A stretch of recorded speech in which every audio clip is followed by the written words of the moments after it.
नमस्कार, यो हो टेलिभिजनको विशेष सन्दर्भमा स्वागत छ। म शारदा थापा। यति बेला देश महँगीको चपेटामा परेको छ। हरेक घरको चुलो बल्न गाह्रो भइरहेको छ। मट्टीतेल पेट्रोलको भाउ साथसाथीमा बढिरहँदाखेरि सरकार रमिती गरिरहेको छ। गठबन्धनको सरकारले यति बेला महँगीको वृद्धिको बारेमा विभिन्न खालको तर्क वितर्क गरेको भन्दै जनगुनासो यतिकै रहेको छ र यति बेला सदनमा छलफल पनि चलिरहेको छ र सबै दलहरूले यति बेला चुनावलाई कसरी चाहिँ आफ्नो पक्षमा ल्याउने भन्नेतर्फ रणनीति अगाडि बढाएको पनि छ भने विषयहरू विभिन्न रहेका छन् र अहिलेकै समसामयिक विषयलाई लिएर आज हामी विशेष सन्दर्भमा कुराकानी गर्दैछौँ। नेकपा एमालेका केन्द्रीय सदस्य तथा प्रतिनिधि सभा सदस्य यज्ञराज सुनुवारसँग आजको विशेष सन्दर्भमा यहाँलाई स्वागत छ कार्यक्रममा। धन्यवाद। अब नेकपा एमालेको जुन भूमिका अहिले निर्वाह गरिरहनु भएको छ तपाईहरुले हैन, र नेकपा एमाले अहिले स्थानीय तहको चुनावमा जसरी परिणाम ल्याउन सफल भयो त्यसलाई समीक्षा गर्दै अब आगामी चुनावको लागि चाहिँ वाम एकताको पनि चर्चा छ। वाम एकताको यो चर्चा चलिरहँदाखेरि नेकपा एमालेको भूमिका के हुन्छ? पहिलो कुरा त चौतर्फी घेराबन्दीको बीचमा नेकपा एमाले यो 79 वैशाख 30 गतेको निर्वाचनमा सहभागी भइरहेको थियो। आन्तरिक घेराबन्दी थियो, बाह्य तपाईहरु कसरी चौतर्फी घेराबन्दी भन्नुहुन्छ? कसरी घेराबन्दी भयो? कसरी घेराबन्दी भने एक्लै यो देशमा निर्वाचन नेकपा एमालेले मात्रै लड्यो हैन, पार्टी अरु 5-5वटा गठबन्धनहरु बनाएर गए। स्वेच्छाको कुरा हो नि त। नेकपा एमाले कहीँ कतै त गयो नि हैन। म यसलाई अलिकति व्याख्या गर्न चाहन्छु। नेकपा एमालेसँग यति त्रास उत्पन्न भयो, एक्लै एमालेसँग प्रतिस्पर्धा गर्ने तागत ल्याकत कुनै पनि देशका राजनीतिक दलहरूमा भएन। त्यसका बीचमा नेकपा एमाले निर्वाचनको मैदानमा गएको थियो र आज नेकपा एमाले जुन मत प्राप्त गरेको छ त्यो जितको र हारको हिसाबले केही परिणाम केही खास गरी सिटमा तलमाथि भयो पृथक कुरा हो। 89 सिट 2074 सालको स्थानीय तहको निर्वाचनमा 74 सिट बढी अहिलेको भन्दा त्यो 74 को निर्वाचनमा 89 सिट बढी हासिल गरेको थियो। अहिले नेकपा एमाले त्यति कम विजयमा प्राप्त गरेको छ। त्यस हिसाबले भन्नुहुन्छ भने नेकपा एमाले शानदारका साथ एकदम चाहिँ जुन पपुलर लोकप्रिय मतका साथ आफ्नो सघन उपस्थिति देशमा उपस्थित भएको छ। यसले एमालेको पंक्तिलाई उत्साहित बनाएको छ। भरै तपाईले भने जस्तो के भने पार्टीमा केही दरार पैदा भएको परिवेशमा हामी निर्वाचनको मैदानमा गएका थियौं। पार्टी थोर बहुत चाहिँ कमरेड माधव कुमार नेपाल, झलनाथ खनाल जस्ता एकदम शीर्ष नेतृत्व गरेका नेताहरू चाहिँ पार्टी अर्कै बनाएर जानुभएको थियो। त्यस्तो परिस्थिति बीचमा पनि एमालेको लोकप्रियता, एमालेको एजेन्डा र एमालेका चाहिँ मूल्य मान्यताहरूलाई आम जनताबाट अनुमोदित भयो। नेकपा एमाले उत्साहित छ यहाँले भनिहाल्नु भयो हैन। अब यो सँगसँगै नेकपा एमाले प्रति अरु दलहरुको त्रास थियो भनेर जुन शब्द यहाँले प्रयोग गर्नुभयो नि, नेकपा एमाले प्रति त्रास भन्दा पनि नेकपा एमालेलाई कुनै पनि पार्टीले विश्वास नगरेको, मिल्न नआएको, सहकारी गर्न नचाहेको भनेर पनि बुझिरहेका छन्। धेरैले कुरा त यही नै गरिरहेका छन् र यही बीचमा जस्तो वाम एकताको कुरा अहिले एकदमै धेरै चर्चामा छ र वामदेव गौतमले वाम एकता जसरी पनि गर्नुपर्छ भनेर लागि पर्नु भएको छ। अब यो वाम एकता कसरी अगाडि बढ्छ? पहिलो कुरा त नेकपा एमाले लाई घुमाउरो पाराले अनेक खालका प्रस्तावहरू नआएका होइनन्। तर एमालेले पनि त नेकपा एमाले वास्तवमा उहाँहरूको खास गरी गठबन्धन सत्ताधारी गठबन्धन दलहरूका बीचमा जुन प्रकारको एमालेलाई जसरी पनि एक्लाउनु पर्छ भन्ने मनोविज्ञानका साथ एमाले यस कारणले अल्गाउनु पर्छ, यो देश र जनताको हितमा यसले गरेका काम र कारबाहीबाट यसलाई अधिक मत आउँछ। यसकारणले नेकपा एमाले जहाँ जित्छ एमाले एक्लैले सजिलै जित्ने ठाउँहरूमा गठबन्धन गरौँ, जहाँ अलिकति प्रतिस्पर्धा हुन्छ त्यो प्रतिस्पर्धा हुने ठाउँहरूमा चाहिँ अब सगोर गठबन्धन नगर्दा पनि सजिलै जितिन्छ भने गठबन्धन नगरौँ भन्ने कोणबाट जब गठबन्धन धारित दलहरूको बिचमा सहमति भयो। यो चाहिँ एमालेलाई मन नपराएको होइन कि एमालेको शक्तिदेखि त्रसित भएर यो गठबन्धन भएको हो। सत्तामा जसरी पनि टिकिरहने एउटा माध्यमको रूपमा प्रयोग गरेको। म अब तपाईलाई यो वामदेव गौतम कमरेडको वाम एकताको कुरा छ, दुःखका साथ भन्नुपर्छ। आज म अलिकति भनिदिनु पर्छ, दुःखका साथ भन्नुपर्छ।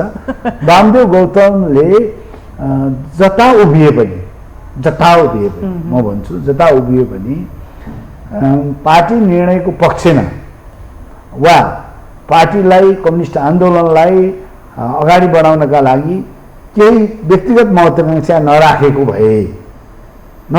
भए तत्कालीन नेकपामा पछि आएर नेकपा एमालेमा म भन्छु फागुन 11 गते अगाडि फागुन 23 गते 78 साल अगाडि त्यो दुईटैमा नेकपा एमालेको तत्कालीन नेकपाको नेताको हैसियतले आफ्नो प्रष्ट मान्यता व्यक्तिगत लोभ लालचमा होइन अब मेरो चाहिँ नि प्रचण्ड केपी ओली माधव नेपाल झलनाथपछि म प्रधानमन्त्री हुन्छु भनेर त्यो दाउपेचको राजनीति त्यति बेलै नगरेको भए अहिले वाम एकताको तालमेलको कुरा गर्नै पर्दैन थियो उहाँका कारण पनि नेकपा दुर्घटनामा पर्यो हुँदै नेकपा एमाले पनि दुर्घटनामा पर्ने स्थिति उहाँको पनि भूमिका कारण भलै फेरि सबै दोष उहाँलाई जाँदैन तर आज जे गरिरहनु भएको छ वाम एकताका लागि भनेर त्यो कुरा राष्ट्रिय सभा सदस्यको लोभ नगरेको भए भावी प्रधानमन्त्री हुन्छु भनेर कोटसोट नमिलाएको भए त्यति बेलै नेकपा दुर्घटनामा हुँदैन थियो विभाजन हुँदैन थियो नेकपा एमाले पनि हुँदैन थियो तपाईहरुले वामदेव गौतमलाई मात्रै यसरी आरोप लगाइरहँदाखेरि त्यो वातावरणसम्म पुग्नको लागि वामदेव गौतमलाई कसले बनायो त माध्यम भन्ने प्रश्न पनि आउँछ नि फेरि निश्चय नै सो मैले फेरि उहाँलाई मात्रै दोषित मैले भनेको थिइनँ हिजोको 9 सचिवालयमा उहाँ चाहिँ 9 जना मध्ये एक हुनुहुन्थ्यो नेकपाका एमालेको तत्कालीन स्थायी कमिटीको सदस्यको हैसियतमा वरिष्ठ उपाध्यक्षको हैसियतमै भूमिका निर्वाह गरिरहनु भएको थियो त्यो ठाउँमा भूमिका निर्वाह गर्नुपर्ने मान्छेले होइन अब अहिले जुन ढङ्गले उहाँले चाहिँ कहिले के आफूलाई लाभ हानिको हिसाबले राजनीतिमा विश्लेषण गर्नुभयो कि तटस्थ रहनु भयो नि फेरि बीचमा कहीँ कतैपट्टि लस्किएर ढल्किएर हिँड्नु भएन नि यसले पनि त रोल खेल्छ होला नि तटस्थता सधैँ सही हुँदैन मान्छे ठिक छ भनेपछि नेकपा र नेकपा एमाले फुटाउने एउटा महत्त्वपूर्ण चाहिँ के भन्ने अब त्यसलाई माध्यम भनौँ महत्त्वपूर्ण अङ्ग भनौँ वामदेव गौतम माध्यमै त म भन्दिनँ उहाँ मार्फत पार्टी विभाजन भयो म यसो भनेर भन्दिनँ तर त्यति बेला उहाँले सही ढङ्गले भूमिका निर्वाह गरिएको भए त्यो भनेको के हो भन्नुहुन्छ भने उहाँले नेकपाको कालमा जुन ढङ्गले कहिले एजेन्डा लिएर जानुहुन्छ एउटा टोलीको एजेन्डामा सहमत हुनुहुन्छ समूह थियो त्यति बेला कहिले अर्को समूह ठिक विपरीत कुरामा उभिनुहुन्छ उहाँको स्पष्ट अडानको अभाव वामदेव गौतमको हिजो जुन पहिचान थियो जुन परिचय थियो पछिल्लो र त्यत समयमा आएर त उहाँ त के भइदिनु भयो भन्नुहुन्छ भने एकदम आफूलाई केन्द्र भागमा राखेर आफ्नो राजनीतिलाई के भन्नु राष्ट्रिय सभा हामीले भनेका थियौँ एकपटक पराजित भइसकेपछि 5 वर्ष पनि नपर्खिकन फेरि सांसद भइहाल्नुपर्ने प्रतिनिधि सभामा उहाँ बर्दियाबाट पराजित हुनुभयो फेरि चाहिँ तपाईँको राष्ट्रिय सभामा आउनका लागि निर्वाचन हारेको भोलिपल्टदेखि फेरि नेकपा एमाले भित्र केपी ओलीले जुन चाहिँ रोल खेल्नुभयो त्यसको फाइदा उठाउन उहाँले पनि आफ्नो इच्छा व्यक्त गर्नुभयो त्यसमा त दोष कुन नेताले के आश्वासन दिन्छन् भनेर चाहिँ आश्वासनको माध्यमबाट कहिले केपीले दिनुभयो होला कहिले माधवले दिनुभयो होला कहिले प्रचण्डले दिनुभयो होला तर नेताले पद केन्द्रित भएर भन्दा पनि देश र समाज र चाहिँ राष्ट्रप्रतिको चिन्ताद्वारा आफ्नो भूमिका निर्वाह गर्नुपर्छ हो त्यो भूमिकामा कमरेड वामदेव गौतम चुक्नु हो अर्को विगत म बताउँ उहाँप्रति गम्भीर प्रश्नहरू पनि छन् उहाँ जति बेला शक्तिशाली हुनुहुन्थ्यो 2054 सालमा पार्टी विभाजन भयो यहाँलाई थाहा छँदैछ नेकपा एमाले विभाजन भएर नेकपा माले भन्यो सम्भवतः वामदेव गौतमले त्यति बेला नेकपा माले गठन गर्ने कुराको अगुवाई नगरेर पार्टी विभाजन नभएको भए कम्युनिस्ट पार्टीले बहुमत ल्याउनका लागि 2074 सालको प्रतिनिधि सभाको निर्वाचन पर्खनु पर्दैन थियो 56 सालमै नेकपा एमाले शानदार बहुमत ल्याउँथ्यो त्यस कारणले हुनसक्छ फेरि गल्ती नगर्ने मान्छे हुँदैन, तर गल्ती पटक पटक दोहोऱ्याउनु चाहिँ मूर्खता हो। त्यस कारणले मान्छेबाट गल्ती हुन्छ भनेर उहाँ सचिएर दिलबाट कम्युनिस्ट भएर आउनुभएको हो भने यो कदमलाई राम्रै मान्नुपर्दछ। तर विगतको उहाँको अतीतका चाहिँ पाइलाहरू, अतीतका कदमहरूले यसलाई तार्किक निष्कर्षमा पुर्याउनका लागि उहाँ मात्रैको पहल कदमीले चाहिँ ठिक छ। अहिलेको वाम एकता त्यसो हो भने उहाँले गराउन सक्नुहुन्न। उहाँको त अब अघिल्लो पटक संसद विघटन हुँदादेखि नै जुन चाहिँ एक खालको चाहिँ पहल थियो त्यो असफल भयो होइन, र अहिले आएर फेरि उहाँले यो वाम एकता गर्छु भने लागि परिरहनु भएको छ। यसमा नेकपा एमाले त्यो खालको उहाँको भनाइ मान्ने अवस्थामा छैन। अहिले चाहिँ उहाँ यस्तो पात्र हुनुहुन्छ, सबैतिरबाट अविश्वास छ उहाँमा। उहाँको विगतको भूमिका कारण उहाँको मात्र नभएर अब जहाँसम्म आवश्यकताको कुरा गर्नुहुन्छ र सम्भाव्यताको कुरा बताउनुहुन्छ भने फेरि पनि के हो भन्नुहुन्छ भने नेपालको राजनीतिक इतिहासलाई विगततिर फर्केर हेर्ने हो भने नेपाली कम्युनिस्ट आन्दोलन चाहिँ विभिन्न कारणले विभाजित भएका छन् र त्यो विभाजन हुनुको पछाडिको मूल कारण सिद्धान्तको सन्दर्भमा पनि मतभेद भएर विभाजन भएका छन्। तर मूल विभाजन चाहिँ व्यक्तित्वको टकराव, सिद्धान्तको लेपन, नेताहरूको व्यक्तित्वको टकराव। ठिक छ। स्वार्थ केन्द्रित राजनीतिको कारणले गर्दाखेरि यो चाहिँ रिजल्ट आइरहेको छ होइन। र अहिले अब वाम एकताको चर्चा चलिरहँदाखेरि वामदेव गौतमको मात्रै कुरा नगरौँ, यति बेला त नेकपा समाजवादीले पनि अब वाम एकता नगरी हुँदैन भनेर शीर्ष नेताहरूले नै भनिरहनु भएको छ। मुखै खोलेर जलनाथ खनाल जो हुनुहुन्छ वरिष्ठ नेता उहाँले नै भनिरहनु भएको छ। र नेकपा एमाले पनि अब यो स्थानीय तहको चुनावको जुन परिणाम आयो, यो परिणाम आइसकेपछि त एकता नगरिकन त नहुने रहेछ भनेर घुमाउरो पाराले दूत नै पठाए सबैको चाहिँ निवासमा भन्ने कुरा पनि आएको छ। त्यो हिसाबले गर्दाखेरि वाम एकता कतिको सम्भव छ? नेताहरूको आजको अभिव्यक्तिले तत्काल वाम गठबन्धन वा कम्युनिस्ट पार्टीहरूबीचको एकता हुँदैन, तत्कालै सम्भव म देख्दिनँ। देख्दिनँ किनभने म भन्दैछु हिजो विभाजन हुनुको पछाडि मैले अगाडि भने नेपालको कम्युनिस्ट आन्दोलनको इतिहास चाहिँ गुट र फुटको एउटा खाली लाग्दो श्रृङ्खलाबाट हामी गुज्रिँदै आयौँ। भलै त्यो 2074 सालको प्रतिनिधि सभा र प्रदेश सभाको निर्वाचन मार्फत राजनीतिक दल खास गरी नेकपा एमाले र नेकपा माओवादी केन्द्रका शीर्ष नेतृत्वहरूको बिचमा जुन प्रकारको महसुसी भयो, अब कम्युनिस्ट पार्टीहरूको एकताबाट मात्रै जनतामा ऊर्जा सिर्जना गर्न सकिन्छ, मतदाताहरूलाई आकर्षित गर्न सकिन्छ र फुटाउरो शासन गर भन्ने नीतिबाट विभाजित हुँदै आएको कम्युनिस्ट पार्टीलाई एउटा उचाइमा, आन्दोलनलाई एउटा उचाइमा पुर्याउनुपर्छ भन्ने महसुसीका साथ कमरेड केपी शर्मा ओली र कमरेड प्रचण्डले जुन साहसिक कदम चाल्नुभयो, त्यसलाई देशभरिका नेता कार्यकर्ताहरूले र नेता कार्यकर्ता मात्र होइन सम्पूर्ण मतदाताहरूले एक साथ दिए। कहीँ पनि थोरै पनि असन्तुष्टि देखा परेन हो। तर आम कम्युनिस्ट मतदाताहरूको मनोविज्ञानको कुरा गर्नुहुन्छ भने अहिले नेकपा माओवादी केन्द्र, नेपाली काङ्ग्रेस, नेकपा एकीकृत समाजवादी लगायतका राजनीतिक दलहरूको गठबन्धन बन्यो, जसपा लगायतका गठबन्धन बन्यो, कस्तो हालत देखा पर्यो भन्नुहुन्छ भने यदि रुखलाई भोट हालेनौ भने माओवादी केन्द्रका कार्यकर्ता हो तिमीलाई कारबाही हुन्छ, अनि फेरि हँस्यातोडालाई भोट हालेनौ भने काङ्ग्रेसका रुखमा हाल्ने कार्यकर्ता हो तिमीलाई कडा कारबाही हुन्छ भनेर व्हिप जारी गर्दा पनि तपाईँ देख्नुहुन्छ परिणाम मतदाता तहमा वा कार्यकर्ता तहमा पुग्दाखेरि त्यो विद्रोहमा परिणत भयो। मतदाताहरूले विद्रोह गरे।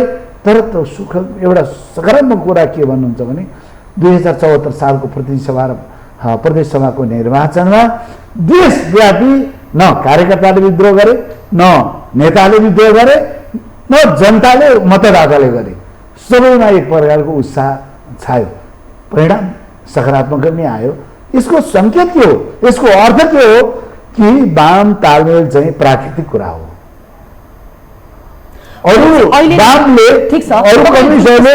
बुर्जुआहरूसँग गर्ने वा पुँजीवादी पार्टीहरूसँग गर्ने वा कङ्ग्रेस लगायतका रापरपा लगायतका शक्तिहरूसँग गर्ने तालमेल चाहिँ त्यो अप्राकृतिक हो भन्ने महसुसी देखियो। ठिक छ, त्यस हिसाबले सोधेको चाहिँ वाम एकता अब हुन्छ कि हुँदैन यो संसदीय चुनाव अगाडि? मैले भनिसकेँ, अब राजनीति नेपालको राजनीति हो होइन, काठमाडौँको मौसम र नेपालको राजनीतिको कुनै भर हुँदैन भन्ने हुन्छ। अब यो फेरि जब हल्ला खल्ला हुने गर्छ तब नहुने पनि हुन्छ। तर पनि आम मैले भने नेताहरूको आजको अभिव्यक्ति हेर्दाखेरि मूल नेतृत्वको आजको अभिव्यक्ति हेर्दाखेरि र अलिकति विगतलाई अलिक व्यावहारिक भएर सोद्धाखेरि अलिकति तितो, अलिकति तिक्त भौतिक परिवेशले मान्छेको चेतनाको निर्धारण गर्छ भन्ने एउटा वास्तविक भनाइ छ। त्यस कारणले आजको वस्तुगत परिस्थिति, ग्राउन्ड रियालिटी भन्छ नि, त्यो हेर्दा चाहिँ अलिक निकट विगतको तिक्तताले गर्दाखेरि त्यो सम्भव चाहिँ तत्काल देखिँदैन। तर नेपाल हो होइन, हुन पनि सक्छ। अनि त्यसमा नि नेपालको राजनीति हो। तर अब फेरि कार्यकर्ता र कम्युनिस्ट मतदाताहरूको मनोविज्ञान देख्नुहुन्छ भने नेताहरू त्यहाँभन्दा टाढा जाने ठाउँ देख्दैन। छिटै जेसुकै भए पनि एउटा रियलाइजेसनबाट एउटा महसुस गरेर विगतको समीक्षा गरेर अगाडि बढ्दा नै देशको लागि स्वस्थकर हुन्छ भन्ने कुरा चाहिँ त्यो देखिन्छ। तपाईँ आफैले यही वर्ष होला सायद संसद विघटनको सेरोफेरोमा यो नेकपा एमाले भन्ने पार्टी जोगाउनको लागि पहिलो पुस्ता केपी शर्मा ओली र माधव नेपाल लगायतका नेताहरूले चाहिँ विश्राम लिनुपर्छ भनेर त्यो पुस्ता हट्नुपर्छ भनेर तपाईँ आफैले भन्नुभएको थियो। अहिले तपाईँ केपी ओलीकै पक्षमा वकालत गरिरहनु भएको छ, त्यही पार्टीमा हुनुहुन्छ र अब के तपाईँहरू के चाहनुहुन्छ? केपी ओलीलाई हटाउन चाहनुहुन्छ कि के गर्नुहुन्छ? पहिलो कुरा त नेकपा एमालेको अध्यक्ष हो उहाँ, म त्यो नेकपा एमालेको केन्द्रीय सदस्य। नेतृत्व र नीति होइन, नीति र नेतृत्व छनौटको प्रक्रिया हुन्छ।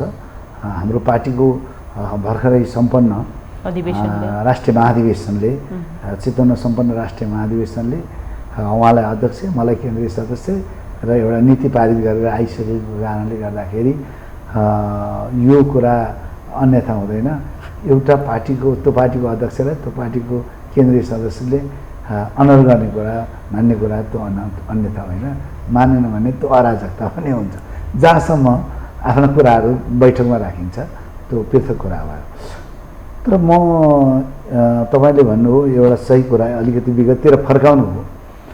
नेकपा एमाले मात्रै होइन, नेकपालाई जोगाउनका लागि हामी दोस्रो पुस्ताका खास गरिकन मान्यहरू त्यति बेला करिब 100 जना मान्य नेकपा कालमा र पछि 62-64 जना सांसदहरू नेकपा एमाले कालमा हामी चाहिँ एकदम एकताको पक्षमा उभियौँ। कमरेड कृष्णप्रसाद दाहाल र म संयोजक रहेको एउटा चाहिँ एकता अभियान समिति, पार्टी जोगाउँ अभियान समिति निर्माण गरेर नि हामी अगाडि बढेका थियौँ। त्यसको मकसद फेरि केपी ओलीलाई हटाउने भन्ने चाहिँ सुरुमै त्यो एजेन्डा थिएन।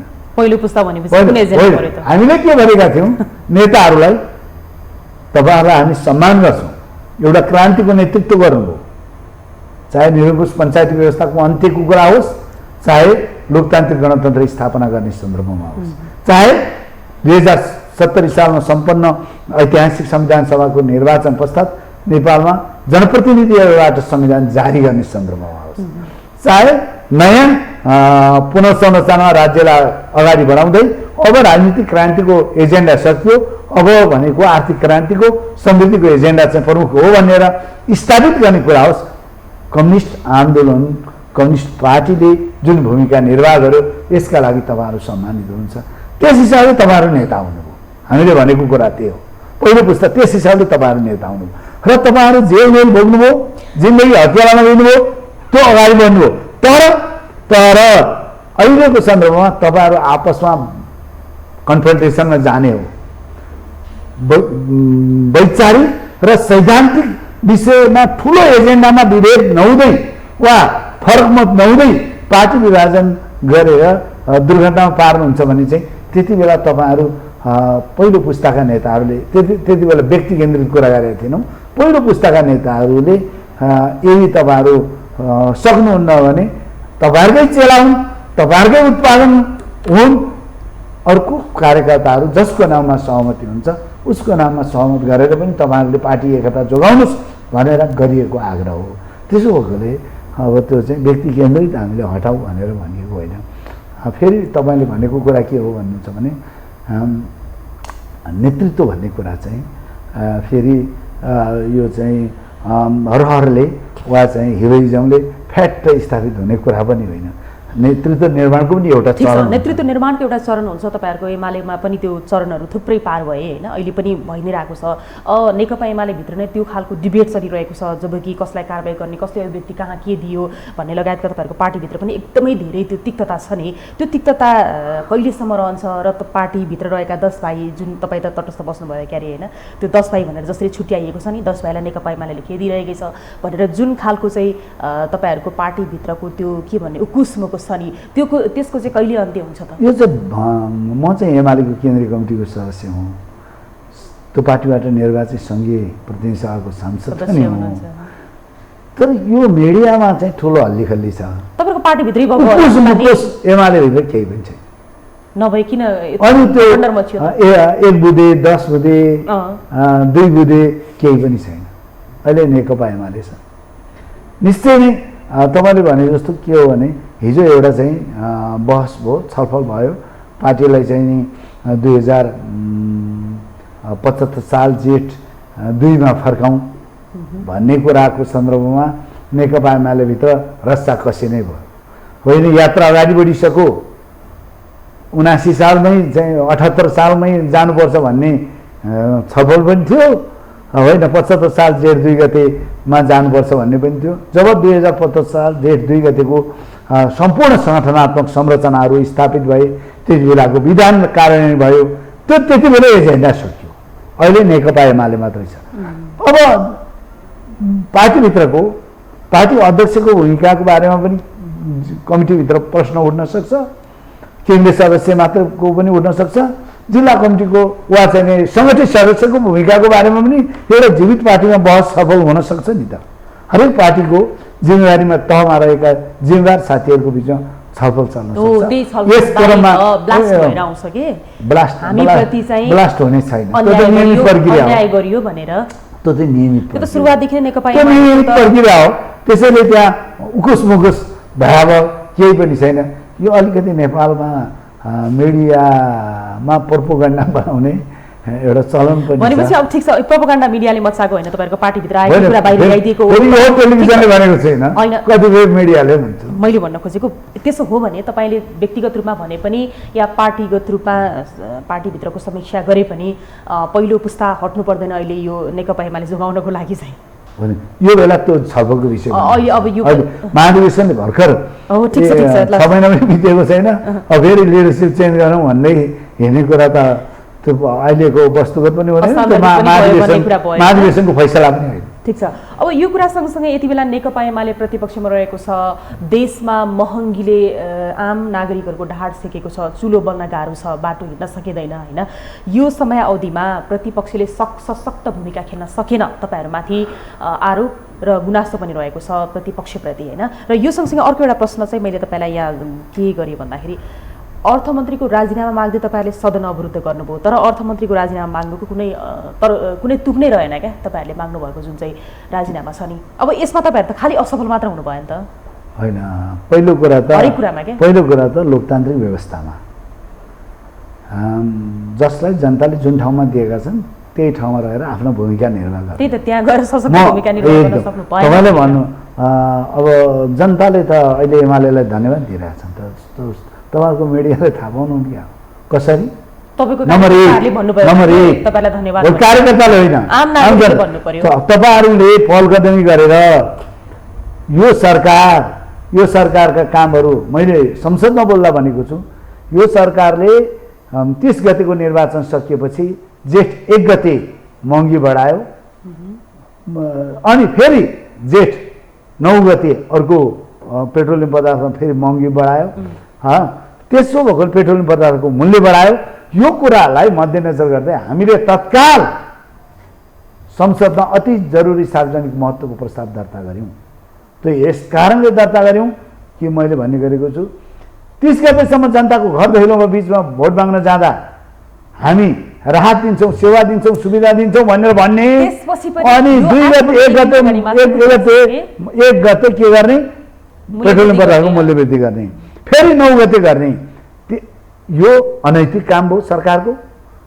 यो अचकाली भयो, यो अवैधानिक भयो र यो एकदमै अकस्मात र यो चाहिँ सल्युसन के हो त? त्यस कारणले हामीले जरुरी सार्वजनिक महत्त्वको विषयमा छलफल गरायौँ, संसदका सम्पूर्ण छलफल रोकेर छलफल गरायौँ। सरकार 10 रुपियाँ घटाउन बाध्य भयो। फेरि हिजो अस्ति बेलुकी 21 रुपियाँको चाहिँ एकैचोटि बढायो।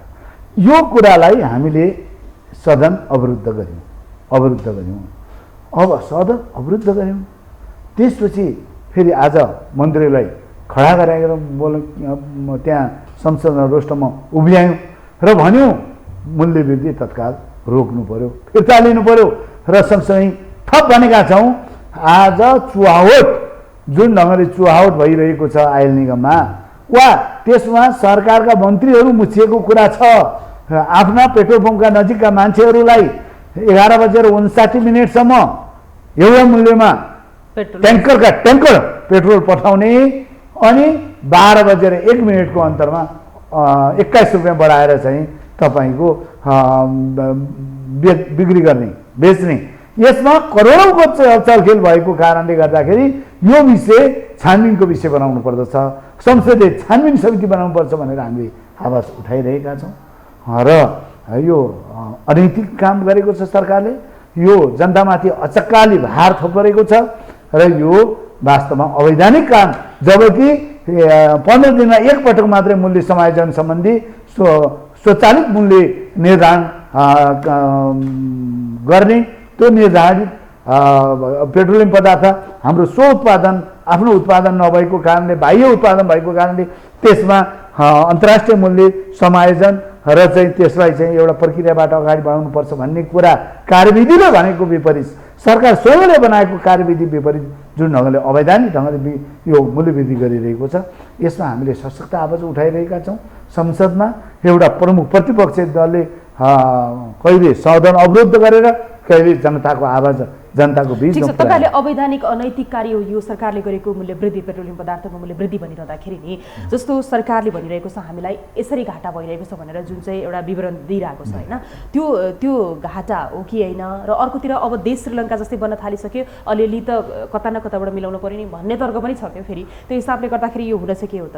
त्यही वास्तवमा यो कुराको सन्दर्भमा एउटा कुरा जुन ढङ्गले पेट्रोलियम पदार्थमा ट्याक्स लागिरहेको छ, सरकारले यत्रो सुविधा दिन्छु, जनतालाई चाहिँ राहत दिन्छु भन्ने सरकारले त्यो ट्याक्समा पुनर्विचार गर्दा भयो नि त। त्यो ट्याक्स सरकारले लिने ट्याक्समा पुनर्विचार गरोस्। 1, 2 हामीले चुहावटको बारेमा चाहिँ भनिरहेका छौँ। यसमा कतै निर्वाचनमा नेपाली कङ्ग्रेस वा चाहिँ सत्ताहरू गठबन्धनका चाहिँ नेता र पार्टीका शीर्ष मान्छेहरूलाई, खास गरी गठबन्धनका दलका नेताहरूलाई वा त्यो दलहरूलाई, काङ्ग्रेस लगायतका दलहरूलाई निर्वाचनमा चन्दा सहयोग गर्नका लागि व्यापारीहरूसँगको अवैध साँठगाँठका आधारमा यो मूल्यवृद्धि भएको त छैन भन्ने कुरा मैले अगाडि भनेको 11:59 जाँदा एउटा र 12:01 अर्को मूल्य हुने कुराले र आफू निकट बालुवाटार र चाहिँ तपाईँको मन्त्रीहरू निकट मान्छेहरूको पेट्रोल पम्पमा ट्याङ्कर तेल पुर्याइसकेपछि यो पेट्रोलको भाव बढाउने कुराले आशंका पैदा गरेको छ। त्यस कारणले यो बढ्ता चुहावट पनि छ। यहाँ आयल निगममा भएको चुहावटको कुरा होस् वा यो मैले भने कर छुटको कुरा होस्, यो लगायतका विषयहरूमा छलफल गर्न सकिन्छ। 1 अल्पकालीन रूपमा, तत्कालीन रूपमा, तर दीर्घकालीन रूपमा हाम्रो त्यसको विकल्प के हुन सक्छ? विकल्प आज पेट्रोल किन्न बाध्य किन पारिँदैछ? जबकि तपाईँको इलेक्ट्रिक भेहिकलहरूलाई, विद्युतबाट चल्ने चाहिँ भेहिकलहरूमा र त्यसको तपाईँको खास गरिकन चाहिँ कच्चा पदार्थहरूमा चाहिँ टु मच ट्याक्स लगाइदिने अनि फेरि पेट्रोलियम पदार्थमै केन्द्रित हुने बनाइदिने कुरा त उपयुक्त भएन अब नि ठिक त। छ, तपाईँहरूको दबावका कारण सरकारले पेट्रोलियम पदार्थमा जुन मूल्य वृद्धि भएको छ यो घटाउँछ अब सरकारले घटाउनको लागि तपाईँहरूको होइन, प्रयास सफल हुन्छ? नैतिकता भए, देश र जनताप्रति उत्तरदायी भए। तपाईँले भने जस्तै चुलोमा समस्या भइसक्यो आज। जनतालाई रुवाएर यो सरकार के का लागि? जनतालाई महँगीको बारमा बाँच्न नदिने गरी मूल्य वृद्धि गरेर यो सरकार कसको नेतृत्व गरिरहेको छ? यो के राज्य हुने खानेहरूका लागि मात्रै हो, हुँदा खानेहरूका लागि होइन? हामीले हुँदा खानेहरूका लागि इमान्दार भए चाहिँ तत्काल पेट्रोलियम पदार्थको मूल्य घटाऊ, अरू विकल्पहरूमा जाऊ भनेर भनेका छौँ। घटाउँछ नि अब हाम्रो प्रयास घटाउने प्रयास घटाउनेमा हुने। ठिक छ, अब यो त यो मूल्य वृद्धि जहाँसम्म तपाईँले अघि अलिक यसैमा जोड्नु भएको, खास गरी चाहिँ अर्थमन्त्रीको राजीनामाको कुरा गर्नुभएको छ। अर्थमन्त्री वास्तवमा यो अचम्मको कुरा भएको छ। नेपालमा बजेट निर्माणको प्रक्रिया मात्र होइन, संसारमा बजेट निर्माणको प्रक्रिया के हुँदो रहेछ भन्नुहुन्छ भने जुन दिन बजेट प्रस्तुत गरिन्छ त्यसको 24 घण्टा अगाडिदेखि त्यो मन्त्रालयका बजेट निर्माणमा सहभागीहरूको सबैको फोन अफ गरिँदो रहेछ। तर यहाँ अचम्मको ढोका त्यो अर्थ मन्त्रालयको ढोका बन्द गरेर बजेट निर्माणमा, किनभने त्यहाँ त्यो करको दर रेटमा तलमाथि भएको कुरा सूचना लिक नहोस्, कुनै पनि नजिकका पात्रहरू त्यसमा चाहिँ नि लाभान्वित हुने र जनता चाहिँ तपाईँको आहत हुने परिस्थिति निर्माण नहोस् भन्नका खातिर यो प्रक्रिया अगाडि हुँदो रहेछ। धेरैचोटि तपाईँले पनि सुन्नुभयो होला, बुझ्नु होला, पढ्नु होला। एकपल्ट बेलायतको पार्लियामेन्टमा के भइरहेको भन्ने कुरा चाहिँ आयो यस छलफलकै क्रममा भने बेलायतको पार्लियामेन्टमा एकजना सांसदले लबीमा बसेर स्मोकिङ जोनमा बसेर चुरोट खाइरहनु भएको रहेछ। समग्र त्यो चुरोट खाने सांसद र तत्कालीन त्यो बेलायतको अर्थमन्त्री चाहिँ एकदम निकटका साथी रहेछन्। अनि चुरोट खा एकछिनपछि त ट्याक्स बढिहाल्छ अनि खालस पछि भनेर त्यति भनेर के जानुभएको रहेछ। रोस्टरमा गएर चाहिँ बजेट भाषण गर्दा साँच्चै चुरोटमा चाहिँ ट्याक्स बढेर रहेछ। त्यसपछि तत्काल बेलायतमा आवाज उठ्यो, बाध्य भएर तत्काल त्यस्तो भन्ने अर्थमन्त्रीले राजीनामा दिनु पर्यो। यही नेपालको सन्दर्भमा कमरेड भरतमोहन अधिकारीले बजेट प्रस्तुत गर्दा केही सूचनाहरू बाहिर गयो, के हो भनेर छानबिन समिति भनौँ, संसदीय छानबिन भयो। अरू अर्थमन्त्रीहरू हुँदा पनि चाहिँ बेला बेलामा उठेका विषयहरूमा छानबिन समिति बन्यो।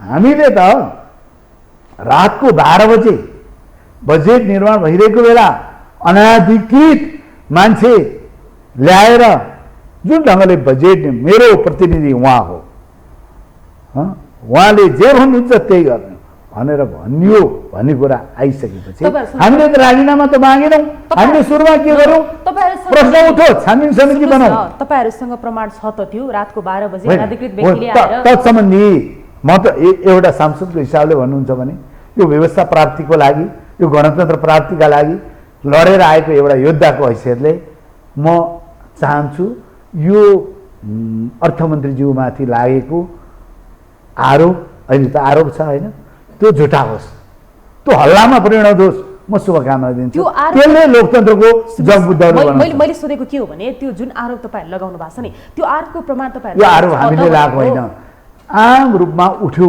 सञ्चार माध्यमहरूले तपाईहरु जस्तै लोकप्रिय सञ्चार माध्यमले उठाएपछि त छानबिन त हुनु पर्यो नि त। हामीले त्यस कारणले राजीनामा मागेका छैनौँ। अर्थमन्त्रीज्यूले भन्नुभएको कुरा पनि तपाईले सुन्नु भएको होला, नेकपा एमाले सीसीटीभी फुटेजले भन्ने को हुन् तिनीहरू भनेर उहाँले त भनिसक्नु भएको छ। त्यो त वास्तवमा उहाँले चिन्ने भनेको बिचौलियाहरूलाई रहेछ। उहाँले चिन्ने भनेको यस्तै चलखेल गर्नेहरूलाई, यस्तै चाहिँ तपाईँको जनतालाई ट्याक्सको दर रेट थपगत गरेर यही लगाएको आरोप, यो वास्तवमा लगाएको आरोप प्रमाणित नहोस् भनेर म कामना गरिरहेको छु। तर यो आरोपले उहाँलाई झन् यो उहाँको उत्तेजित प्रस्तुतिले के देखाउँदैछ भने उहाँ कहीँ न कहीँ चुक्नु भएको छ। त्यस कारणले उहाँ छानबिनदेखि डराउनु भएको छ। हामीले त बाबा राजीनामा सुरुमा मागेकै छैनौँ, तर हामीले त यत्रो गम्भीर आरोप, यो त ठुलो अपराध हुन्छ नि जनतामाथि, देशमाथिको गद्दारी हुन्छ, आरोप हुन्छ। त्यस कारणले यसका बारेमा संसदीय छानबिन भयो। त्यसमा फेरि एमाले राखौँ भनेर भनेको छैनौँ। संसदमा जति राजनीतिक दलहरू छन्, आजको सिस्टमले जुन चाहिँ अनुपातमा राख्न मिल्छ त्यो अनुपातमा राखेर छानबिन समिति बनाऊ भनेर भन्ने कुरा किन डराउने? तपाईँले राजीनामा मागिरहनु भएको छ, राजीनामा अब उहाँको सम्भवतः टरे जस्तो पनि लाग्छ, दिनु भएन, के गर्नुहुन्छ त अब तपाईँहरू?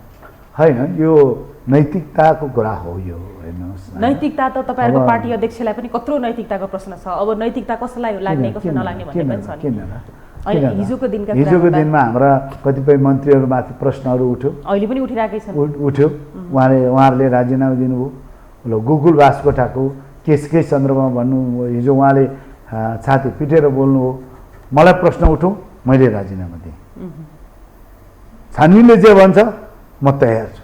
एउटा कानुनी राज्यप्रति विश्वास गर्ने मान्छेले त यो त ठुलो कुरा हो नि त, होइन?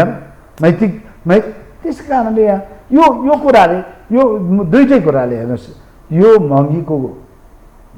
महँगी जुन प्रकारले बढेको छ र सरकार जुन प्रकारले दोषी छ, पेट्रोलियम पदार्थमा एकदम चाहिँ हुँदा रुक्सिनै भोट हाल्नेहरूले के भन्ने लेख्यो भने गाडी चाहिँ नबेचिहालौँ है, फेरि रुक्सिन यही गाडी चढेर भोट हाल्न जानुपर्ने हुनसक्छ भनेर समेत व्यङ्ग्य गरेको मैले चाहिँ पढ्न पाएँ। मैले भने आज यो एकदम पेट्रोलियम पदार्थमा जुन ढङ्गले अनैतिक ढङ्गले अवैधानिक ढङ्गले मूल्यवृद्धि गरेको छ, यसले केवल यो एउटा पार्टीको वा व्यक्तिको मात्रै हुर्मत दिएको छैन, यो त राजनीतिको हुर्मत दिएको छ। यो जनताको ठुलो अपमान भएको छ, जनताको मतको ठुलो अपमान भएको छ र व्यवस्थाप्रति घृणा जगाउने खालका कामहरू, राजनीतिप्रति घृणा जगाउने कामहरू भइरहेको छ। ठिक त्यसै गरी अर्थमन्त्रीको जुन हरकतहरू प्रकट भइरहेका छन्, यो हरकतले वास्तवमा चाहिँ एकदम उहाँहरूलाई, उहाँहरूको पार्टीलाई, गठबन्धनलाई पनि घाटा गरिरहेको छ। सँगसँगै एउटा व्यवस्थाप्रति एउटा अनास्था फैलाउने काममा किन उद्धत हुनुहुन्छ? यो व्यवस्था भनेको यो लोकतान्त्रिक गणतान्त्रिक व्यवस्था भनेको पारदर्शी व्यवस्था हो भन्ने कुरा प्रमाणित गर्नु पर्यो। अर्थमन्त्रीको हरकतले अब गठबन्धनभित्र नै होइन, अब यस्तै हरकत गर्दै जानु हो भने त अब भोलिका दिनमा त उहाँहरूले महसुस गरिरहनु भएको होला। ठिक छ, अब यो तपाईँहरूले राजीनामा मागि नै रहनु भएको छ, मागि नै रहनुहुन्छ होइन उहाँको त? होइन, यो त वास्तवमा उहिल्यै दिनुपर्ने हो, माग्नै नपर्ने हो। मलाई उठो, म यत्रो गम्भीर प्रश्नहरू उठो, म देश र जनताको तर्फबाट म भन्न चाहन्छु, मलाई तपाईँहरूलाई पनि अपमानित भएको महसुस होला। त्यस कारणले म माथि लागेको यो आरोप माथि उचित छानबिन होस् भनेर ठुलो छाती देखाएर बोल्नु। उहाँले प्रष्टीकरण दिइसक्नु भएको छ त, क्लियरिफिकेसन सुन्नु भएन? के दिनुभयो र? उहाँ त उत्तेजित भएर उल्टो चाहिँ मैले अगाडि भने नेकपा एमाले नचिन्ने भइसक्नुभयो कि रतन्दो लागो भन्नु पर्यो कि केही रोगहरू देखा पर्यो, उपचारका लागि त्यहाँ ध्यान दिनु पर्यो। अब यो सँगसँगै अहिले एकदमै धेरै चर्चाको विषय भनेको जब देशमा एमसिसी पास भयो त्यसपछि उठेको अहिले यो एसपिपी द स्टेट यो पार्टनरसिप प्रोग्रामको विषयलाई लिएर चाहिँ एकदमै चर्चा चलिरहेको छ। नेकपा एमाले लगाएको आरोप चाहिँ मिथ्या भयो, नेकपा एमाले केपी ओली सरकारकै पालामा सम्झौता भयो, तर अहिले आएर यता अहिलेको सरकारलाई चाहिँ आरोप मात्र लगाइयो भनेर चाहिँ भनिएको छ। यसमा तपाईँहरू किन हरेक कुरामा चुक्नुहुन्छ क्या? जस्तो मन्त्री परिषदले त यो सम्झौता नगर्ने भनेर अहिले त पत्र पनि पठाइसक्यो क्यारे होइन? यो हिसाबले नेकपा एमाले किन पटक पटक चुकिरहेको छ? पहिलो कुरा त यो आजको बिन्दुमा पुर्याउनका लागि स्टेट पार्टनरसिप प्रोग्राममा नेपाल सहभागी नगराउनका लागि, सरकारलाई यो ठाउँमा पुर्याउनका लागि नेकपा एमालेको संसदमा जुन सघन उपस्थिति र चाहिँ जोरदार प्रस्तुति रह्यो त्यसैको परिणाम हो। म यो क्लियर गरौँ, किनभने सरकार त भित्रभित्रै गएर चाहिँ नि सही गराउनका लागि नेपाली सेनालाई प्रयोग गरेर ऊ त त्यो ठाउँमा पुगिसकेको थियो नि त। जहाँसम्म अगाडिको कुरा छ सम्झौता नेकपा एमालेको केपी ओली सरकारको पालामा भएको हो कि म त्यहाँ आउँदैछु यो विगतदेखिकै एउटा चाहिँ बायोलेटर प्रक्रियाबाट अगाडि बढिरहेको होइन संस्था दुईटा संस्थाको बिचमा वा दुईटा देशका बिचमा भएका लेटर एक्सचेन्जका कुराहरू पत्रचारका कुराहरू वा चाहिँ तपाईँको कुटनीतिक पहल कदमीका कुराहरूलाई एकैचोटि हठात ढ्याक चाहिँ रोक्न अलिकति गाह्रो हुन्छ। त्यसो भएकोले तत्कालीन प्रधानमन्त्री केपी शर्मा ओलीले भन्नुभयो अघिल्लो कालमा पत्रचारहरू भए अघिल्लो सरकारको निरन्तरता स्वरूप त्यही अघिल्लो 2072 साल असोज 24 गते ठ्याक्क उत्पत्ति भएको त होइन नि हो, त्यसको त श्रृङ्खला छ। त्यो श्रृङ्खलालाई एउटा उपयुक्त विधि माध्यमबाट सेटलमेन्ट गर्नुपर्ने, असहमति राख्दा पनि एउटा डिप्लोमेटिक ढङ्गले प्रस्तुति हुनुपर्ने त्यो प्रक्रिया त हाम्रो चाहिँ नि परराष्ट्र नीतिको स्वाभाविक प्रक्रिया हो नि त होइन। त्यसोले कुटनीतिक माध्यमबाट त्यसको दीर्घकालीन समाधान खोज्नेतर्फ अगाडि बढिरहँदाखेरि त्यति बेला चिठीको सन्दर्भमा पनि अनगिन्ती प्रश्नहरू उठेका छन्। त्यो चाहिँ कसरी गयो प्रधानमन्त्रीलाई नसोधिकन सेनाले अहिलेको निर्णयमा पनि हेर्नुहोस् क्याबिनेटको निर्णय अबदेखिका सम्पूर्ण निर्णयहरू चाहिँ परराष्ट्रसँग सम्बन्धित निर्णयहरू चाहिँ परराष्ट्र मन्त्रालय मार्फत गर्ने भनेर भनेको कुराले के झल्काउँछ? कुराले यो कुरा झल्काउँछ कि कुनै पनि च्यानलहरू नेपाली सेनाले नेपाल प्रहरीले वा चाहिँ प्रदेशको कुनैले वा कुनै व्यवस्थापिकाले वा कुनै प्रधानमन्त्रीले एकल रूपमा होइन है त्यस्ता प्रक्रियाहरू चाहिँ परराष्ट्र मन्त्रालय मार्फतै होस्, सरकारलाई थाहा दिएर होस्।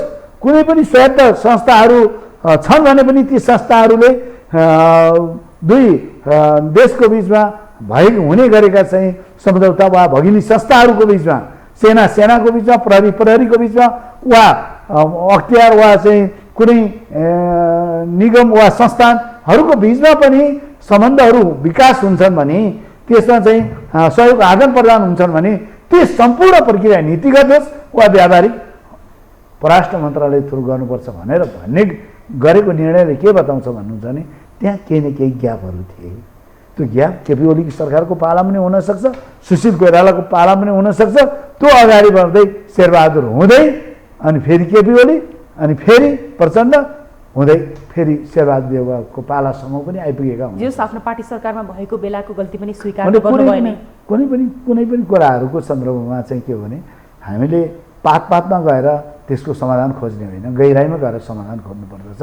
जे कुरा उठ्यो मेरो त एउटा प्रस्ताव के हो भन्नुहुन्छ भने यो हाम्रो देशमा परराष्ट्र नीतिको सन्दर्भमा जहिल्यै दल पिछेका आफ्ना नीति छ। यो कुराले हाम्रो नेपाल पक्ष जहिले पनि हेपिनु परेको छ। हाम्रो राष्ट्रवाद अलिकति चाहिँ जहिले पनि चाहिँ खुम्चिनु परेको छ। एमालेको एउटा परराष्ट्र नीति, माओवादीको एउटा परराष्ट्र नीति, काङ्ग्रेसको एउटा परराष्ट्र नीति हुँदै व्यक्ति पिछेको परराष्ट्र नीति यो गलत कुरा हो। एउटै लय एउटै स्वरमा जब हामी हुन सक्छ मल्टिपार्टी डेमोक्रेसीमा दलीय व्यवस्थामा आन्तरिक प्रतिस्पर्धा हुनसक्छ त्यो देशभित्र गयौँ, तर बाहिर बोल्दा चाहे चीनसँग होस्, चाहे भारतसँग होस्, चाहे अमेरिकासँग होस्, चाहे बेलायतसँग होस्, चाहे युरोपियन युनियनसँग होस्, शिर ठाडो गरेर सबै पार्टीका नेताहरूले सबै देशभक्तहरूले एउटै स्वर बोल्यो भने मात्रै हामी स्ट्रङ हुन्छौँ। त्यस कुराको सन्दर्भमा कतिपय गिरेको छ। यही कुराको सन्दर्भमा हामीले भन्यौँ नेकपा एमाले देशको प्रमुख राजनीतिक दल हो मात्र होइन, यो अहिलेको संसदको सबभन्दा ठुलो राजनीतिक दल हो, प्रमुख प्रतिपक्ष हो। त्यसलाई नसोधिकन त्यसलाई जानकारी नदिकन भित्री रूपमा प्रधानमन्त्रीको इसारामा वा प्रधानमन्त्री वा परराष्ट्र मन्त्रीको संलग्नतामा सोझै एसपिपी गर्न लागि थियो नि त, हस्ताक्षर गर्न लागि थियो नि। हो यस्तो आवाज उठायौँ। अब तपाईँहरू सहमत हुनुहुन्छ नि? अब त कुरा सकियो नि होइन? अब यस्तो सरकारको यो जुन प्रकारको छ असंलग्नता हाम्रो परराष्ट्र नीतिको मूल मन्त्र हो, तटस्थता अर्को हाम्रो मूल मन्त्र हो होइन। यो असंलग्नता कुनै पनि कुराको सन्दर्भमा हाम्रो जुन भू अवस्थिति छ, जुन भौगोलिक बनावट र भौगोलिक अवस्थितिमा हामी छौँ दुईतिर विशाल छिमेकी मुलुक 2टा मुलुकहरू छौँ हैन। हामी विकासोन्मुख राष्ट्र हौँ। सबैको सहयोग हाम्रा लागि अनिवार्य छ। हाम्रो भूमि नेपालको भूमि कुनै हालतमा कुनै देशको स्वार्थका लागि प्रयोग गर्न दिइँदैन भनेर हामीले बोलेका छौँ। तर कति खतरनाक रहेछ हेर्नुहोस् त। हाम्रो चाहिँ चीनका पनि केही संवेदनशीलताहरू छन्, त्यो बुझ्नुपर्दछ उत्तरतर्फ, अनि दक्षिणतर्फको भारतको पनि केही संवेदनशीलताहरू छन्, त्यसलाई पनि बुझ्नुपर्दछ। यो कुरालाई मध्यनजर गर्दै सोझै आज चाहिँ नि एक ढङ्गले भन्दा व्यावहारिक रूपमा चाहिँ नि को शक्ति राष्ट्र बन्ने होडमा रहेका आर्थिक हिसाबले को एक नम्बर हुने प्रतिस्पर्धा रहेको चीन र अमेरिका जो आफैमा प्रतिस्पर्धी हुन्, त्यो देशको सेना चाहिँ लिएर देशको उत्तरी भाग उच्च क्षेत्रमा अभ्यास गराउने भन्ने कुरा कति गम्भीर थियो। यस कारणले यो त्यति मात्र होइन, मैले अहिले त हटायो भन्ने सुनेको छु, थाहा छैन। अमेरिकन दूतावास महाराजगञ्जको नेपाली भूमिमा छ, काठमाडौँ महानगरपालिकाको सिंहदरबारबाट करिब 5 किलोमिटर टाढा होला। त्यो अस्ति म त्यहाँ घुम्दै गएको, युएसए विथ युक्रेन, अमेरिका युक्रेनको साथमा छ भनेर त्यहाँ पुरा ब्यानर त्यहाँ चाहिँ गेटमा टाँगेको मैले देखेँ। मलाई छक्क लाग्यो। हाम्रो असफलता यही हो त? यो त होइन होइन।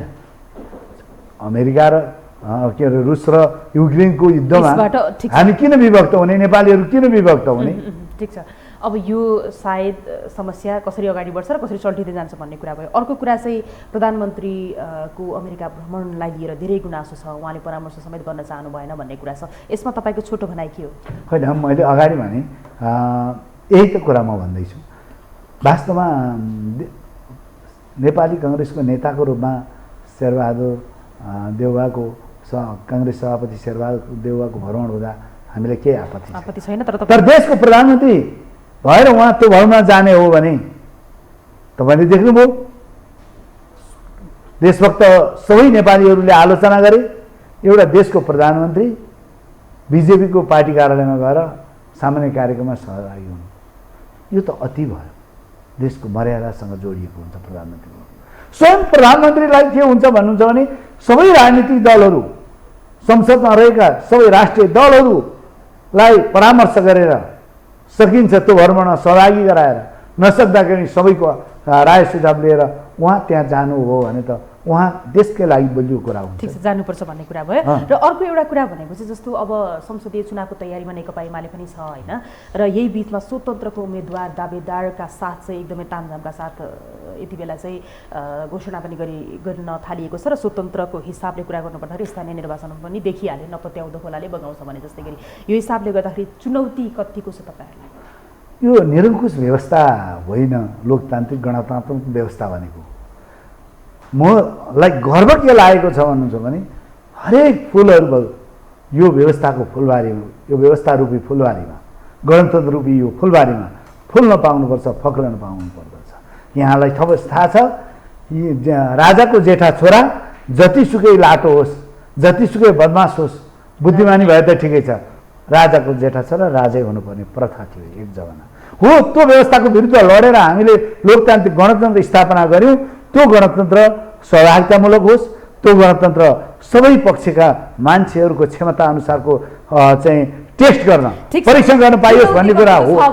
त्यस हिसाबले आज जो आउनुभएको छ मलाई त एकदम गर्व लागेको छ यो व्यवस्थाको प्रतिफल। एमालेलाई यस्तो नेकपा एमाले यो पार्टीहरू भनेका थिए, पार्टीहरूलाई ठुलो सन्देश मिलिरहेको छ। मूलत यो काठमाडौँ महानगरपालिकाको जुन परिणाम आयो, धरानको उपमहानगरपालिकाको जुन परिणाम आयो, यसले राजनीतिक दलहरूलाई ठुलो सन्देश दिएको छ। तर म यसो भन्दिनँ यो अंश हो, यो समग्र होइन, यो पूर्णता होइन। यो 753 वडामा 2-3टामा स्वतन्त्रले जित्नु, सबै ठाउँमा त राजनीतिक दलहरूको प्रतिस्पर्धा छ। फेरि त्यस हिसाबले भन्नुहुन्छ भने यो गम्भीर पाठ हो। यदि राजनीतिक दलहरूले आफूलाई करेक्सन गरेनन् भने यस्ता फुलहरू पनि फक्रन सक्छन् है भन्ने कुरा त्यसो हो भने यसमा चुनौती म भयावह देख्दिनँ। तर करेक्सन गरेनन् भने त ठुल्ठुला राजनीतिक दलहरू, इतिहास बोकेका राजनीतिक दलहरू, देश निर्माण र चाहिँ नि परिवर्तनमा निर्णायक भूमिका खेलेका राजनीतिक दलहरू नसचिँदा त समाप्त भएका पनि छन्। ठिक छ, अब नेकपा एमालेको तयारी कस्तो छ एकदमै छोटोमा यहाँले भनिदिनुहोस् त। पनि नेकपा एमाले आउँदो निर्वाचनमा भारी बहुमतका साथ, शानदार बहुमतका साथ निर्वाचनमा त्यो शानदार र भारी बहुमत प्राप्त गर्ने तयारीका साथ निर्वाचन मैदानमा जान्छ, उड्छ। र मलाई लाग्छ कि गठबन्धन भएन भने त बहुमत एकल पार्टीको पनि आउन सक्छ गठबन्धन। तर गठबन्धन हुँदा पनि मतदाताको हिसाबले जुन प्रकारको चाहिँ म देख्छु एमाले प्रतिको एउटा विश्वास, फेरि यसको मतलब फेरि एमाले केही सच्याउनु नै छैन भन्ने कुरा चाहिँ होइन। आफूलाई केही करेक्सन गर्दै आन्तरिक एकतालाई सुदृढ गरेर सबै देशभक्तहरूको मन जित्ने, सबै लोकतन्त्रवादीहरूको मन जित्ने, सबै गणतन्त्रवादीहरूको मन जित्ने, सबै सुशासन र चाहिँ जनताको हितबाट लडिरहेका शक्तिहरूको वा ती व्यक्तिहरूको मन जित्ने गरी अगाडि बढ्दाखेरि चुनौतीको बिचबाट प्राप्त सफलताले चाहिँ सन्तुष्टि दिन्छ। त्यस कारणले मलाई विश्वास छ सबै कम्युनिस्ट पार्टीमा लागेकाहरूको नेतृत्व गर्न सक्ने गरी नेकपा एमाले आफूलाई त्यो परिपक्वताका साथ प्रस्तुत गर्ने हो भने विराट सम्भावना देख्छु। यहाँलाई समय र विचारको लागि धेरै धेरै धन्यवाद। तपाईँहरूको लोकप्रिय सञ्चार माध्यमबाट केही साक्षात्कार आम मतदाता नेपाली दाजुभाइ दिदीबहिनी बुवा आमासँग हुने मौका मिलेकोमा धेरै धेरै धन्यवाद। दर्शकवृन्द, हामी यति बेलासम्म कुराकानी गर्दै थियौँ विशेष सन्दर्भमा नेकपा एमालेका नेता यज्ञराज सुनुवारसँग। उहाँसँगको यो कुराकानीसँगै आजको लागि विशेष सन्दर्भको समय सकियो। यो टेलिभिजन हेर्दै गर्नुहोला। शारदा थापा बिदा हुन्छु। नमस्कार।